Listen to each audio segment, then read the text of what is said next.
Welcome to the Human Capital Innovations Podcast, your go-to source for personal, professional, and organizational growth and development. We hope you tune in often for all things people management, organizational development and change, organizational leadership, and social impact related. Maximize your personal and organizational potential with Human Capital Innovations Podcast.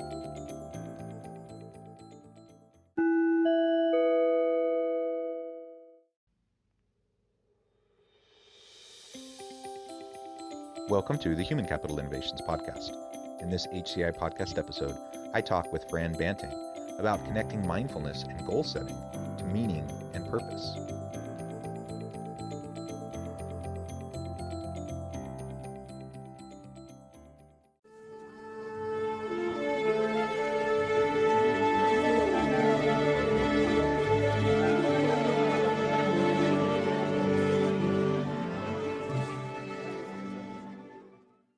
Fran Banting, welcome to the Human Capital Innovations Podcast. Thank you for having me. I'm excited to be here. Yeah, I'm thrilled to have the opportunity to talk with you today. We're going to have a really fun discussion connected with an area of your expertise, and I'll share your bio here in just a moment. But we're going to be discussing connecting mindfulness and goal setting to meaning and purpose within our personal lives, within our work lives, as leaders, and as we try to help and model healthy behaviors and healthy living for the people we lead and serve. As we get started, I wanted to share Fran's bio with everybody. Fran Banting is a personal growth consultant and results expert and founder of Dream Path Consulting. She teaches individual small business owners and entrepreneurs how to grow themselves, their businesses, and their profits by changing just one thing, the way they think. Fran has been working in the corporate world and studying human behavior, personalities, and the mind for over 25 years. She has a master's degree in metaphysics and a doctorate in philosophy, specializing in holistic life coaching. She is also a certified thinking into results facilitator with Bob Proctor, who you may know from the movie The Secret. In 2015, she wrote a best-selling book, Your Life as a Movie, Scripting and Producing Your Dreams into Reality, which sat on the bestseller list next to Oprah Winfrey, Deepak Chopra, and Eckhart Tolle. Fran Banting offers various one-on-one coaching programs, as well as her online self-study program, Scripting Your Results. A tremendous background and career. You've had such success and really a tremendous reach and impact in the world around you. So I applaud you for all of that. Thank you for taking the time to join us today. And anything else you would like to share with listeners by way of background or personal context before we dive on in? No, I think that covers quite a bit of it. Unfortunately, over 25 years now studying and working in it. So it is quite the experience, I must say. Yeah, well, that's fantastic. And you do have an interesting academic background in addition to your professional background. Maybe you could start there because I love your focus. Master's degree in metaphysics, doctorate degree in philosophy, specializing in holistic life coaching. Tell us a little bit about how you got into that, and then we can pivot into talking about the transition from your academic training into your professional and practitioner orientation. Well, I'd have to go back to what I really wanted to do with my career when I was younger. I wanted to be in advertising. And so I signed up for marketing, and I went for 4 years and studied how to sell products. And it was during that time that I was introduced to the idea that companies can cause you to buy things based solely on how they market to you. And I found this very interesting. And it actually made me angry because it made me realize how many things I was doing in my life based on ads and what they were selling to me. And so I started studying the mind and how we can actually be controlled. And I thought, well, maybe it'd be interesting if I gave myself an ad of what I wanted to achieve. So I started playing around with personal development. And that was when I first got started. That was about 30 years ago. And I remember I bought a lot of self-improvement books. Think and Grow Rich was my main one. And I started applying what the books were saying. I still didn't quite know why and how it was working, but I knew that it worked. So over the years, being the analytical analyzer that I am, I had to find out more, and I need answers, which is why I ended up going into metaphysics, because I needed to understand the mind. It's not something tangible like the brain or, the body and how it functions. The mind is intangible. So I needed to know more about that. And that's why I got into the metaphysics. And then I just kept going and ended up getting a PhD. And it connected everything that I'd been studying for so many years. It finally just put the whole thing together. And because I'd been working in the corporate world all that time and I'd been applying it to my own career, everything that I was doing for other businesses and in the corporate world was moving me up the ladder as well. I was getting everything that I wanted because I was applying the philosophies into my own life as I was learning it. So I finally got to the point where I thought, what am I going to do now that I have all of this knowledge? And that's when I started Dream Path Consulting. I wanted to take everything I knew, took everything from that corporate background and how I applied it to my business life.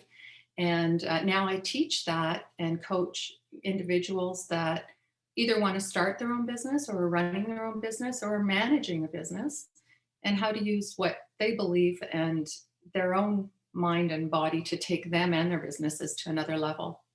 I love it. I think that's wonderful, and it is a bit of a unique background, and I'm sure that allows you to bring that unique, diverse perspective to the table as we're dealing with these types of issues. Because I mean, frankly, it's messy. Human beings are messy. The way our minds work are messy. The way we process information, everything is messy about humans, and you start to put them together in groups, in teams, and in organizations, and it gets even more messy.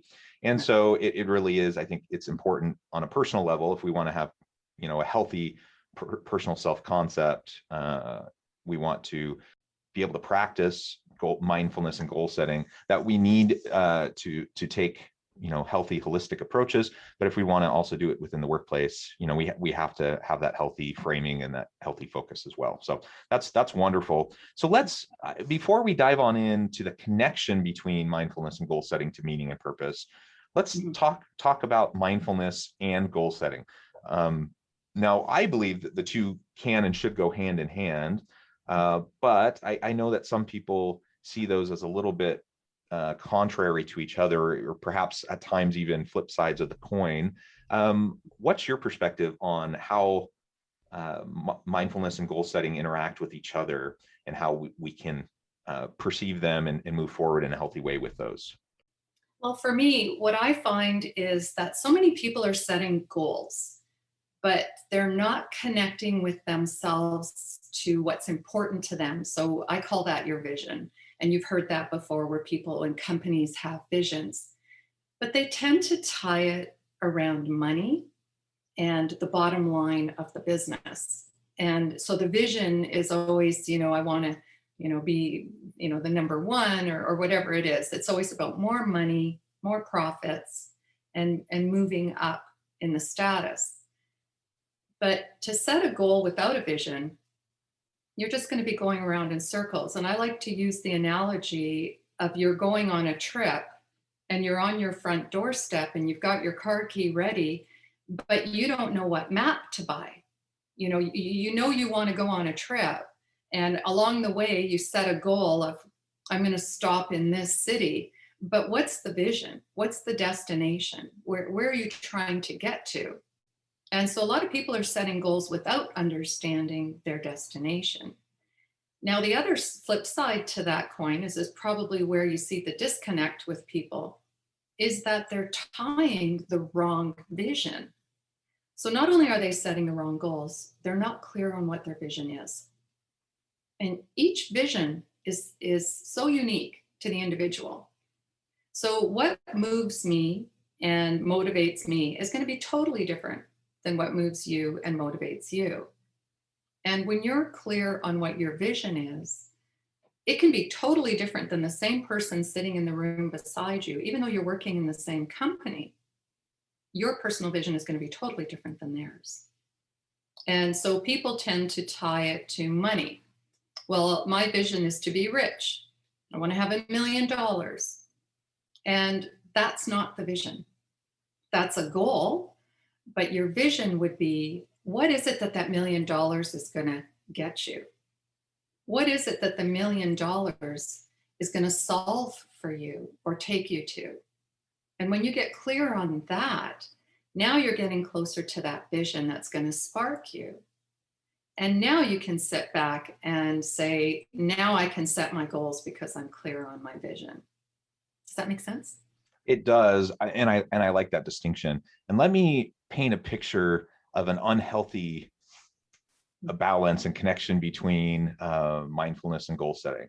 So this, as I think back to my younger adult life, I was working in a particular organization. They were very goal oriented, very results oriented, lots of metrics, right? And so we had to always set goals. And I found that what I was doing each week, I'd have my goal setting session for the week. I'd reflect on the past week. I'd see how I did. I would set the goals for the upcoming week. I'd plan out in great and granular detail how I would go about structured, throughout my week, each and every day, like even down to 15-minute increments throughout the day, each and every day. And I had very precise goals and metrics that I was going to try to achieve. On the one hand, I think that kind of detail orientation and goal setting, it was good for me to learn how to do that as a young person, helped me to focus and such. On the other hand, what I noticed after I'd been in this organization for about a year is that I was focusing not on the big picture vision of what they wanted me to do. I was focusing on my goals. I was focusing on my schedule. I was focusing on each of those 15-minute increments. So I was missing the forest from the trees, right? And I was just continuing every day moving forward. And I hit my marks and I met the metrics, but I wasn't actually accomplishing what they wanted me to do in the big picture sense because I was completely disconnected from the big picture reality of what was really important. And so in my mind, after about a year, I kind of had a catalyst to force me to wake up to that. And I started to realize how silly this was, how I was churning, I was spinning my wheels and churning and churning and churning, and it wasn't having the impact, the overall impact that I wanted it to have. And that's where I started to practice more mindfulness. And I still had goals, but I wasn't beholden to the goals. Those were kind of those were markers along my path. Yes. But what was really important was the vision, the overarching mission, the big picture, and ultimately the end impact of what I was trying to achieve.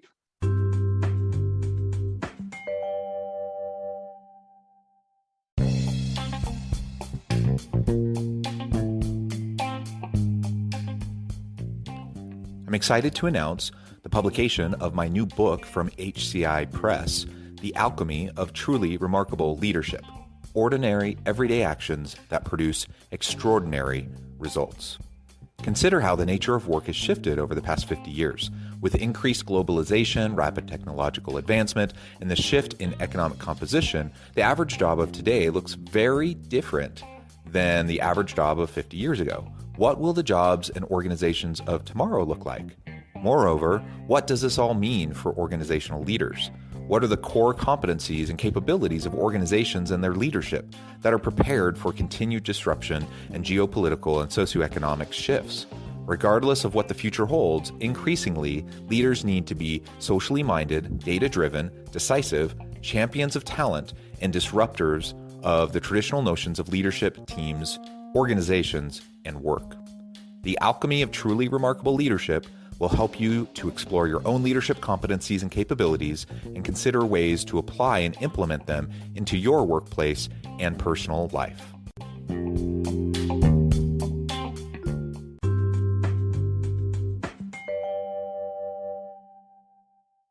Yes, and you just described, I was in the real estate industry for many years. I'm going to say most of my corporate career was in the real estate industry, and I've sat in numerous goal setting sessions with realtors.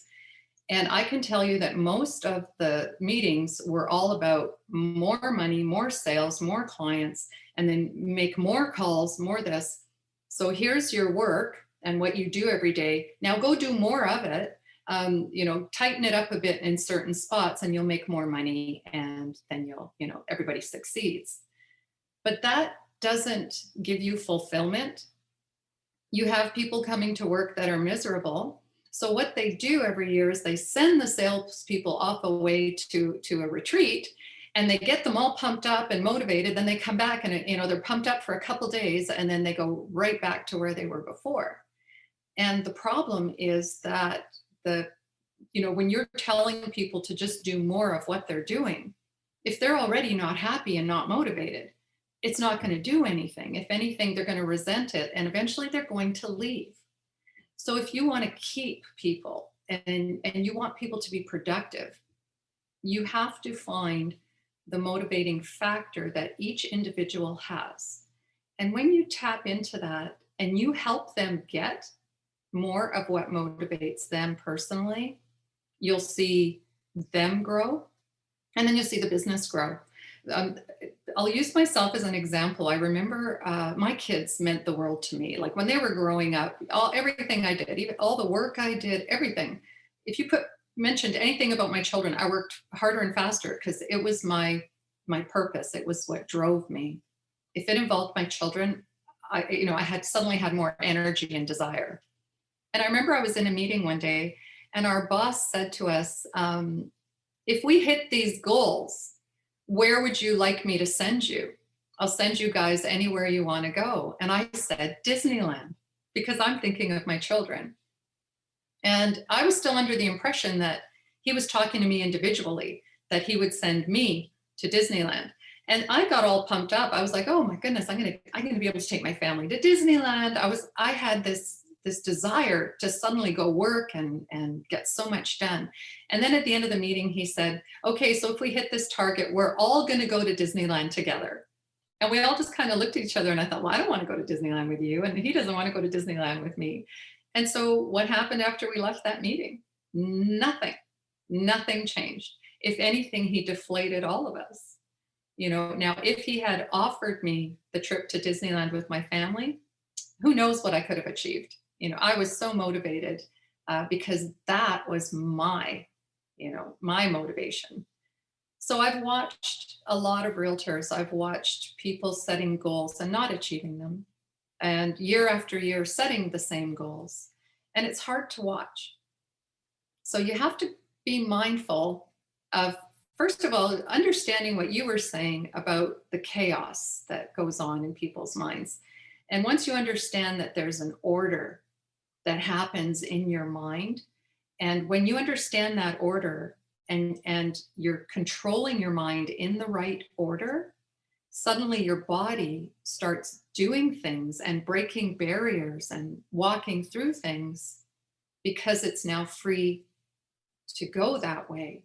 And so understanding the mind, how it works, and what order to control it in is the key to setting those visions and then plotting the course with your goals.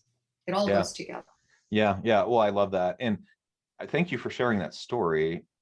I just shake my head. I'm like, how stupid. I know. And I have examples like that too. I'm sure everyone listening does. And it really is baffling how obtuse people can be sometimes, with probably good intentions, but they just completely disconnected from like what actually matters. And to your point, what matters to me is probably going to be a little bit different than what matters to you. Yes. So a one size fits all, approach to recognition and rewards and whatnot, it just doesn't tend to work. And people are at different places in their life stages and their families and their personal and professional goals. So, you have to be able to tailor those to each individual person. Coming back to my story a few minutes ago, one of the problems with this organization that I was working at, lots of metrics, lots of goals, but most of those goals were imposed on me. So they weren't really what I wanted to do or how I wanted to focus my time or my energy. And in fact, the more experience I got, the more futile I recognized it being. Like they were having us do things that weren't actually going to get us to where they wanted us to be. So even for their own vision and mission. So it seemed rather silly. And it certainly didn't connect with my personal meaning and purpose. And so I think that kind of a recognition, leaders need to be able to understand that there's no substitute for just having conversations with your people, with developing relationships of trust with them, and then listening to them, what matters to them, help them to define their meaning and purpose, help them to, set some goals that matter to them. That doesn't mean they can't also have goals that are focused on the organization's desired outcomes. But it's not an either or proposition. It can be a melding of both. And if I have an opportunity to bring myself to the table and how I structure my day and how I set my goals, and then I'm allowed to practice, mindfulness and enjoy the experience, the journey as I go about trying to achieve those goals, rather than just constantly having, these metrics drilled into my head, I'm going to have way better outcomes. It's just a fact. So true. That is so true. And you just said it there too, is what metric might work for one person will not work for the other one. And understanding employees' personalities and where their strengths are, and what part of their personality can they take control of that is stronger than, say, another person's personality. That's why when people say they follow a mentor or they follow a system that worked for one person, I always say, well, you don't understand their personality. You don't understand their strength. You can take their model, but it may not work for you because they were extroverted and you're introverted. You're not going to be able to go do, the 500 calls that they made because they're comfortable with people. You're uncomfortable with people. You need to manage your personality so that you can figure out how to be in front of people and you're comfortable. So how would you do that? You have to look at personality as well. And so when you get people walking in a room and you have 30 different people with 30 different personalities and 30 different chaotic minds, your job as a leader is to first put order in your mind. When you can't be expecting other people to do what you're saying when you're not even clear what's in your mind. You get yourself in order, you get your visions, your goals in order. Now you go out and present it to your staff, because now you can start trying to understand their minds, their personalities, and now you can give order to your staff. But people are walking into meetings thinking that here's a business coaching manual I just bought, and it says that we do these steps and we're going to, make all of these sales. And that's not how it works. You have to understand personalities as well. Yeah, absolutely. So that's certainly important for us to recognize as individuals. So for me, myself, I need to understand that just because someone else says something's important, that doesn't, I have to actually take the time to reflect on that and think about it. And is that as important to me? Do I want that fancy car because it's really motivating to me and it's going to bring me meaning and purpose and fulfillment? Or am I doing it because out of a sense of just keeping up with the Joneses and I want to look good to people around me? Those are two very different things. And I think so many people spend so much of their life just trying to fulfill other people's expectations for them, instead of really connecting to their own individual meaning and purpose. They don't even know what their individual meaning and purpose is because they haven't ever taken the time to self-reflect on that. Of course, we need to do that for ourselves first. Once we do it for ourselves, we're more capable of modeling that for our people and helping them to do the same in the way we conduct our performance discussions, our mentoring and coaching with the people that report to us, just the culture that we engender within our team. That's so true. And what's funny is most people know what their passion is. Most people know exactly what motivates them, but they just won't admit it. They just won't. They put it in the back burner thinking it's not attainable. Most people know, they just won't say it. Yeah, absolutely. Well, Fran, it has been a real pleasure talking with you today.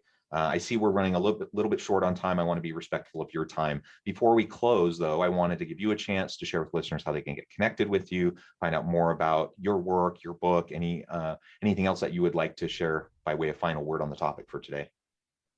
Well, you can go to my website, franbanting.com, and it shows you everything there. That's where all my book is, my course is there, and any other links that I have some downloadable resources for you if you're interested. And you can also contact me at info@dreampath.ca, and you can send me an email and I'll answer any questions you have.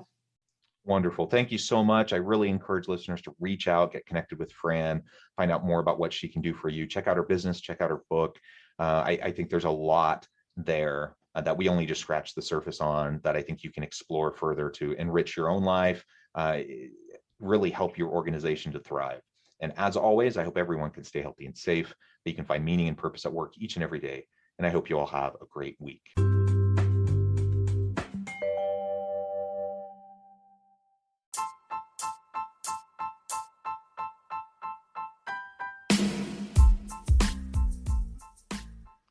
We are excited about the launch of HCI's new magazine, Human Capital Leadership.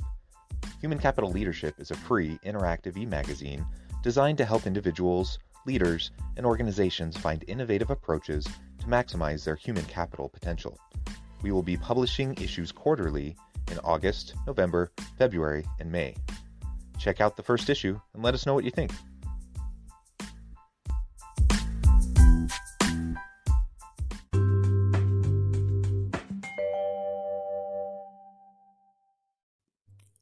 Thanks again for joining us for this episode of the Human Capital Innovations Podcast.